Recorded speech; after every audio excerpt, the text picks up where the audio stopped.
But let's just talk about it from the young people's perspective, like what he was talking about, right? How can people date? How can you have a successful relationship? I'm gonna get this to no Malenga. How can you have a successful relationship if the young ladies is thinking that everything that the men do is sassy? So unfortunately, what people are calling sassy, I think, is a man who's coming off as effeminate, right? And I think Aisha tapped on something like, okay, how are we expecting men to behave unlike women when all they have around them are women, right? That's one thing.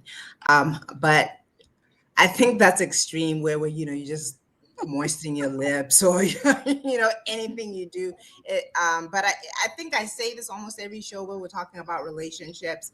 I think sometimes what does happen, unfortunately, is people just don't have examples, so they're left to these wild fantasies and they just don't know. You think a thug, a person who's thuggish and harsh, is that's masculine. That's not masculine. That's a weak man who's unstable and led by his emotions. So it's like there's these wild imaginations. And so it's like, oh, the minute he even shows a hint of anything that even remotely looks like a woman might do, it's, oh, there he is.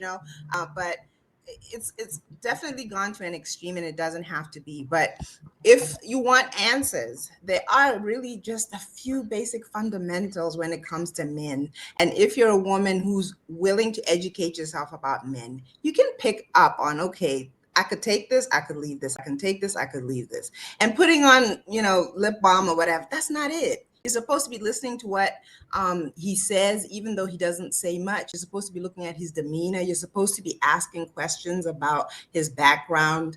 What are his goals? What is he interested in? How do you feel about a woman that works? How do you feel about a woman that this or that? And most men will actually tell you, even if they don't use a lot of words. They might say, well, I don't think that's for me.